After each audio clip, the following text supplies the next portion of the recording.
The silver starship glided silently above Earth's atmosphere. Inside, Commander Take stood at the bridge's main viewport, his four-fingered hands clasped behind his back. The blue-green planet filled the view, clouds swirling across its surface. Life signs confirmed, Officer Jaiwo reported, her scaled skin reflecting the console lights. Technology detected consistent with early space exploration capability. Take nodded. This was routine for the Galactic Confederation, finding developing worlds was their mission. This marked the 57th intelligent species discovered in the past century. Begin standard observation protocols, Take ordered. I want a complete assessment before we make contact. For 3 weeks, the Confederation ship monitored Earth's communications, mapped its political boundaries, and analyzed its military capabilities. What they found seemed unremarkable: a fragmented species with regional conflicts, modest technology, and no unified planetary government. They appear less advanced than we expected, Jaiwo noted during the daily briefing. Their space vessels can barely reach their own moon. Take studied the screen showing humans walking through a city. Yet they build impressive structures and their population is substantial. The Council will want a thorough evaluation. The Confederation Council, comprised of representatives from the 12 founding species, reviewed the preliminary data and authorized first contact. Ambassador Dohayan of the dominant Huan species was assigned to lead the mission. These humans will make a suitable addition to our membership, Council Leader Suho declared.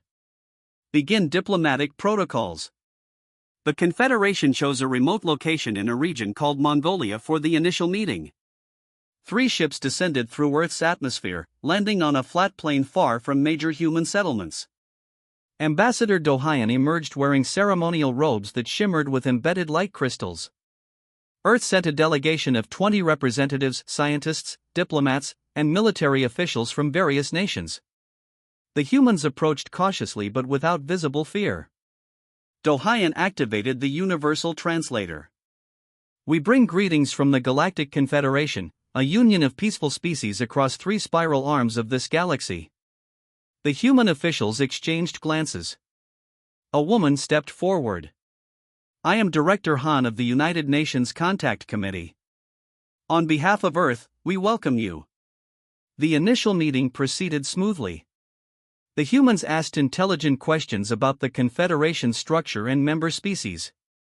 They seemed particularly interested in technology sharing and trade possibilities. They are eager to join the galactic community, Dohayan reported back to the Council. As expected, they are impressed by our technology and eager to learn. They should integrate without difficulty. What puzzled the Confederation observers was the humans' calm acceptance of alien life. Most species experienced significant cultural shock upon first contact. Their fiction contains many stories about beings from other worlds, explained cultural analyst Jiho. They have mentally prepared themselves for our existence. As diplomatic talks continued, Dohayan noticed something else unusual. The humans were extraordinarily adaptable, quickly grasping complex concepts and proposing unexpected solutions to problems. During a tour of a human military facility, offered as a gesture of transparency, Security Officer Mincio noticed something disturbing. Their weapons are primitive, but remarkably diverse. They have developed multiple ways to destroy each other. A common trait in developing species, Dohayan dismissed the concern. They will outgrow such tendencies under our guidance. The formal invitation to join the Confederation was presented at a global broadcast event. Earth would become a protectorate member, with full membership to be granted after 50 standard years of cultural integration. We accept your generous offer, Director Han announced. Earth looks forward to peaceful cooperation with all species. That evening, at the human diplomatic reception, Dohayan overheard 2 military officials speaking quietly. How confident are we in their intentions? One asked. Uncertain, the other replied. But we're implementing the Phoenix Protocol just in case. The lunar facilities are already being expanded. Dohayan did not understand the reference, but something in their tone triggered an ancient instinct. He made a note to investigate further. As the Confederation delegation prepared to depart, Mincio approached Dohayan privately. Something isn't right about these humans. They appear cooperative, even submissive, but I sense they are hiding something. Dohayan watched Earth's representative smiling and conversing with his team. They are simply an undeveloped species grateful for our attention. The Confederation has integrated dozens of worlds. This one will be no different. Mincio looked unconvinced. I hope you are right, Ambassador. Neither of them could have imagined just how wrong they were. 6 months after first contact, the Confederation established an embassy on Earth in a newly constructed complex near Geneva. Ambassador Dohayan supervised the installation of communication equipment that would link Earth to the galactic network. The humans are quick learners, noted Technology Officer Juno as he watched Earth engineers studying Confederation devices. They ask very specific questions. Trade agreements were signed.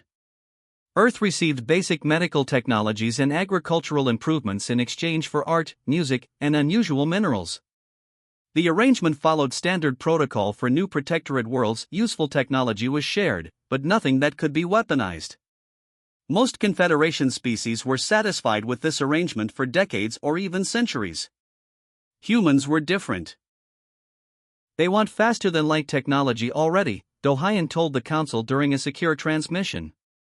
They've requested access to our energy systems as well. Council leader Suho's hologram flickered slightly. Deny these requests. They must advance along the approved path. All species do. 3 months later, a monitoring station detected unusual energy readings from a research facility in the region called Argentina. Security Chief Mincio led the inspection team. They found human scientists working on a propulsion system that strongly resembled Confederation designs. Explain this, Mincio demanded. The lead human scientist looked uncomfortable. We were inspired by principles we observed in your ships. We're pursuing our own research.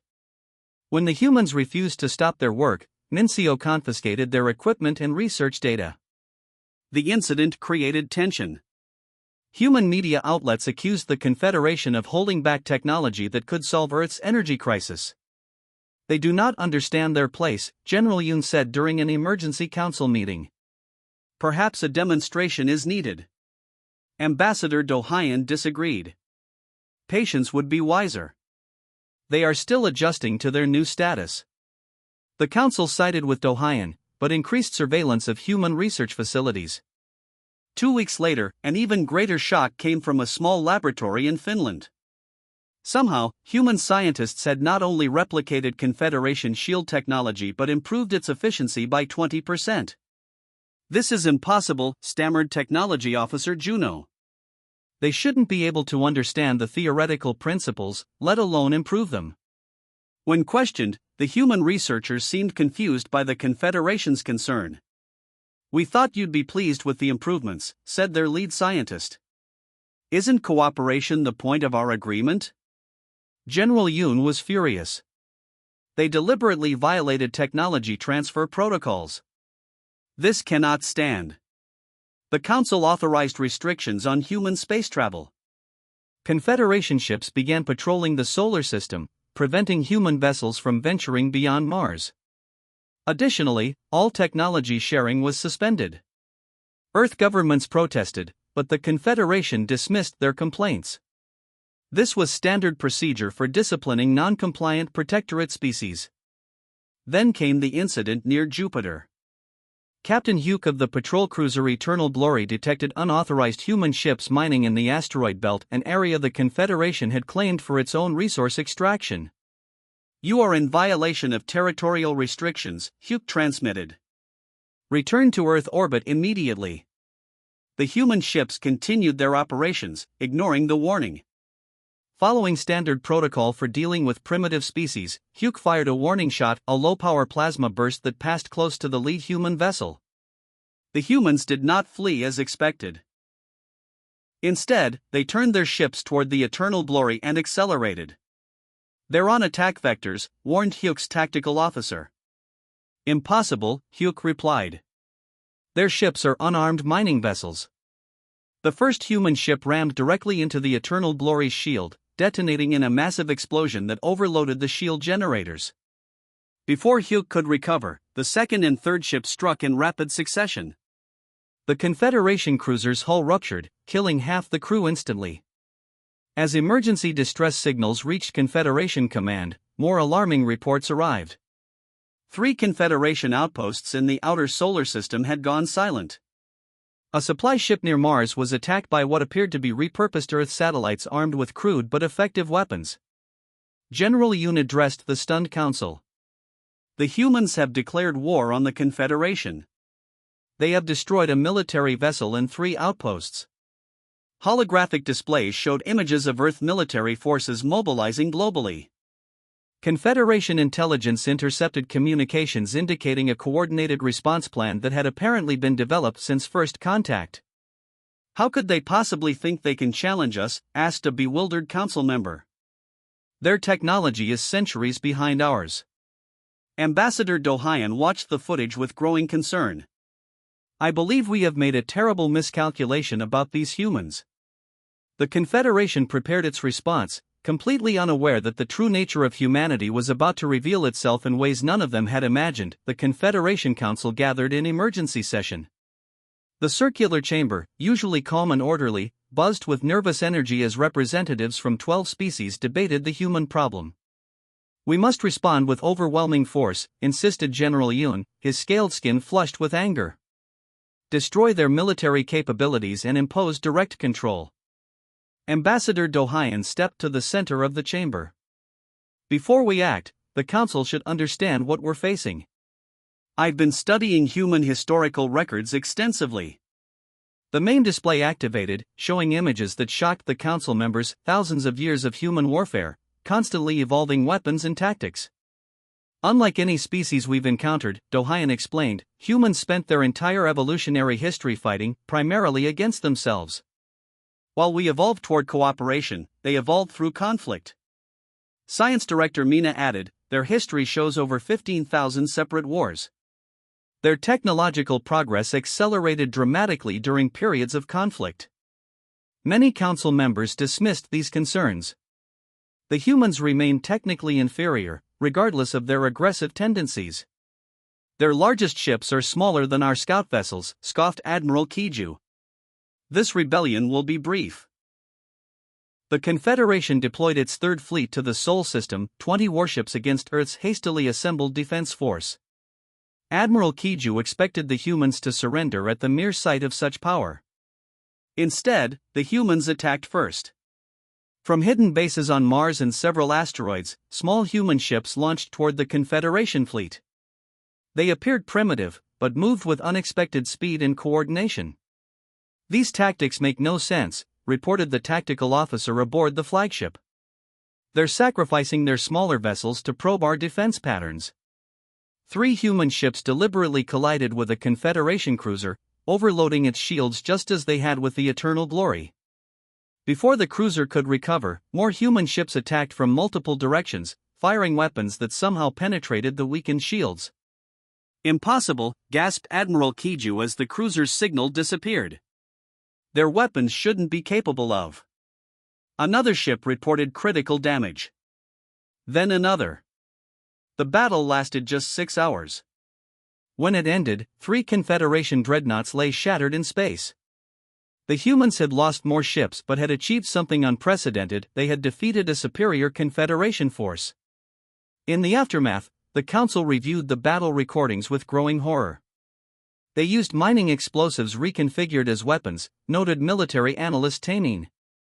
They sacrificed their own people to create tactical openings. They targeted our command ships specifically, displaying a strategic understanding we didn't expect. Director Mina's research team worked frantically to understand the human advantage. Their physical form is remarkable, she explained. They can survive extreme temperature ranges, heal from serious injuries, and function effectively with minimal rest. But their psychological profile is the real key. Humans simply don't surrender when faced with overwhelming odds. Ambassador Do Hyun discovered something even more disturbing in Earth's historical archives. For centuries, humans have imagined contact with alien life. In many of their stories, they fight against invaders. They've been mentally preparing for this conflict before we even arrived. The evidence mounted as Confederation outposts throughout the solar system fell to human attacks. The humans had studied Confederation technology during the brief peaceful period and developed countermeasures for nearly every system. They learn faster than any species we've encountered, Tamine reported. They're adapting our own technology and improving it, sometimes making intuitive leaps our engineers missed. General Yoon, once dismissive of the human threat, now appeared deeply troubled. We've awakened something we don't understand. These humans. He couldn't finish the sentence. The latest reports showed human forces pushing beyond their solar system, using captured Confederation ships and salvage technology to expand their reach. In the council chamber, Chief Archivist June provided the most unsettling analysis. They're the only known species whose intelligence evolved while constantly at war with themselves. For hundreds of thousands of years, they've been solving the same problem: how to defeat enemies who think exactly like they do. Ambassador Dohayan watched the tactical displays showing human advances. We thought their fragmented political structure was a weakness, but it created constant competition. They've experienced every form of warfare imaginable, developed countless military doctrines, and tested them against themselves. The council fell silent as the implications became clear.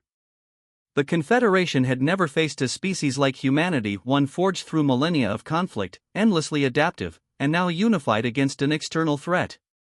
We must rethink everything we believed about them, Dohayan said quietly. This isn't just another rebellion by a primitive species. The humans aren't fighting to negotiate better terms or gain status. They're fighting as if their survival depends on total victory. The awakening was complete. The Confederation now understood they had challenged the most dangerous species in the galaxy. The Confederation's Supreme War Council gathered in the secure chamber deep beneath the capital world. Holographic displays showed the current state of the conflict with Earth, a conflict that had expanded far beyond what anyone had predicted. We have lost control of 3 star systems, reported Admiral Kiju, his voice hollow. Human forces have captured 17 of our ships intact and are using them against us. General Yoon pounded the table in frustration. How? How can a species that couldn't even reach their own moon when we found them now threaten Confederation territory? The answer came from an unexpected source. Chief Archivist June had spent weeks analyzing everything known about human evolution in history. Her findings stunned the council into silence. Humans evolved as persistence hunters, she explained. Their ancestors would chase prey until it collapsed from exhaustion. They can regulate body temperature through sweating, allowing them to function in conditions that would kill most species. Their bodies store fat for energy reserves, and they can survive on minimal water for days. The displays showed human biological data. While not particularly strong compared to many species, humans possessed remarkable endurance and adaptability. But that's just their physical form, continued June. Their psychology is even more unusual. Humans form intense social bonds but simultaneously compete fiercely within their groups. They can cooperate perfectly when facing external threats while maintaining internal competition that drives innovation. Science Director Mina added, they're also the only known species with dedicated organs for processing trauma. They expect and prepare for hardship as a normal part of existence. The council watched footage of human soldiers continuing to fight despite serious injuries, of engineers working without rest to reverse engineer Confederation technology, of their leaders making decisions that sacrificed short-term safety for long-term advantage. We must end this now, declared Council Leader Siho. Prepare a full-scale offensive. The Confederation will commit its main battle fleet to neutralize Earth once and for all. The offensive was planned meticulously. 1,000 Confederation warships against Earth's improvised defense force of 300 captured or retrofitted vessels. The largest military operation in 500 years. What happened next would forever change galactic history. As the Confederation fleet approached Earth, they encountered no resistance. Sensors detected no human ships in the outer system. Earth itself showed minimal defensive preparations. They've finally recognized their situation, Admiral Kiju said with relief. Prepare the terms of surrender. Then every Confederation ship simultaneously lost power. Emergency systems activated, but weapons, shields, and engines remained offline. Communications between ships failed. In the darkness of disabled vessels, Confederation crews heard only emergency alarms. From hidden positions throughout the solar system, human ships appeared. They moved with perfect coordination, targeting the helpless Confederation vessels with precision strikes. "They were waiting for us," gasped a bridge officer as minimal systems came back online. "They knew our approach vector, our formation, everything." What the Confederation discovered later was devastating. The humans had never shown their true capabilities. During the peaceful technology exchanges, they had studied Confederation systems and discovered a fundamental flaw in the unified communication protocol. They had planted dormant code that could disable any ship or facility that used standard Confederation systems. It wasn't just brilliant strategy. It revealed something terrifying about humans. "They never trusted us," Ambassador Dohayan realized during the emergency evacuation. From the first meeting, they were preparing for war while smiling and signing peace treaties. The battle, if it could even be called that, lasted less than 2 hours. Over 800 Confederation ships were captured or destroyed. The rest retreated in disarray. In the aftermath, Science Director Mina completed her comprehensive analysis of human capabilities. Her presentation to the remaining council members revealed the full truth. "Humans are unique among all species we've studied," she explained. "Their bodies and minds evolved specifically to overcome threats. They possess redundant organ systems, healing capabilities that accelerate when injured, and brains wired to find patterns and advantages in chaos." General Yoon, once the strongest advocate for forceful subjugation of Earth, sat in stunned silence as Mina continued. "But their true advantage is experiential. Their entire history consists of overcoming existential threats, many self-imposed. They've faced climate shifts, resource depletion, pandemics, and nuclear weapons. Each time, they adapted and survived." Ambassador Dohayan nodded slowly. "This explains why they responded to our restriction of technology by developing their own. Why they viewed our standard protocols as oppression. Their entire civilization is built on the principle that obstacles exist to be overcome, not accepted. The Confederation had encountered primitive species before. They had dealt with rebellious protectorates. But they had never faced a species whose very nature was defined by adaptation to adversity. "We must negotiate peace," Council Leader Seho said finally. "Before they push beyond our borders. Before they reach the homeworlds." The greatest revelation wasn't the humans' unexpected victory. It was the realization that the Confederation had fundamentally misunderstood what humanity was, not just another intelligent species, but the most dangerous predator the galaxy had ever known. The formal surrender ceremony took place aboard the human flagship Resilience, once a Confederation cruiser called Eternal Justice. The Grand Command deck had been repurposed, with Earth's symbols displayed prominently alongside preserved Confederation insignia, a subtle message about the new balance of power. Ambassador Dohayan led the Confederation delegation, his ceremonial robes replaced by simple diplomatic attire. Council Leader Seho had refused to attend, sending Dohayan with full authority to negotiate terms. Admiral Kim of the United Earth Defense Force greeted them. She was small for a human, but her presence dominated the room. Behind her stood representatives from Earth's various regions and military branches. "We accept the Confederation's surrender," Admiral Kim stated without ceremony. "Now we discuss the future." The Confederation representatives braced for harsh demands. They had studied human history. Conquered nations often suffered terribly under human rule. But Admiral Kim surprised them. "Earth does not seek to dismantle the Confederation," she announced. "We propose a restructured alliance with equal representation for all member species, including humanity." The terms were shockingly moderate. Earth claimed no Confederation territories beyond their own solar system. They demanded access to all technology and scientific knowledge, but offered to share their own innovations in return. Most surprisingly, they proposed joint military command rather than human dominance. "You could demand much more," Dohayan said cautiously. "Your forces control key Confederation systems." Admiral Kim nodded. "We could. But occupation breeds resistance. We prefer willing partners to reluctant subjects. When the terms reached the Confederation homeworlds, many leaders were suspicious. This seemed unlike the aggressive, ruthless humans they had come to fear. It must be a trick, insisted General Yoon during the Emergency Council session. They will wait until we lower our defenses. But Science Director Mina saw something different. This is consistent with human history. After their most destructive wars, they often established cooperative systems rather than punishing defeated enemies. Over the following months, a new galactic order took shape.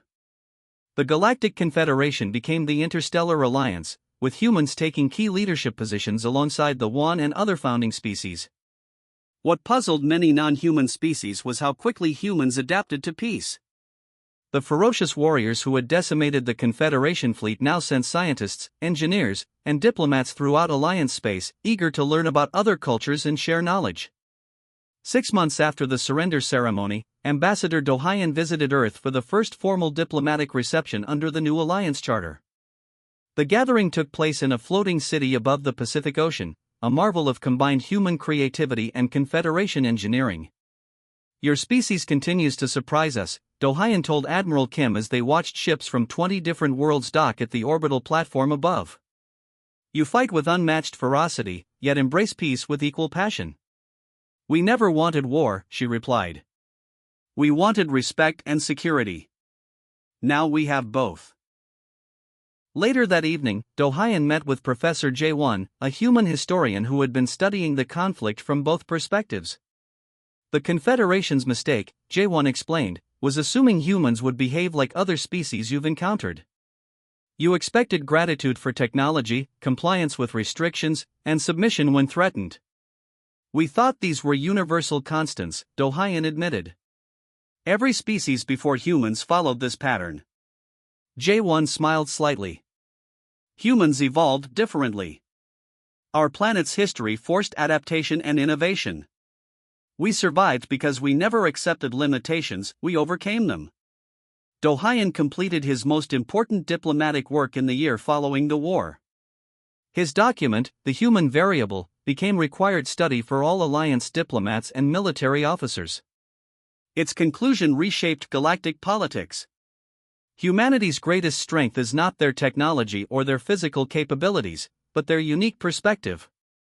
Where other species see insurmountable obstacles, humans see challenges to overcome. Where we accept natural limitations, they innovate solutions. They do not comprehend the concept of inevitable defeat because their entire evolutionary history is defined by overcoming the impossible. 3 years after the conflict ended, the Alliance faced its first major crisis, an invasion from outside the galactic rim by a previously unknown hostile species. The old Confederation military doctrine would have surrendered outer systems to protect core worlds. The human-influenced Alliance took a different approach. Every system was defended. New technologies were developed at unprecedented speed.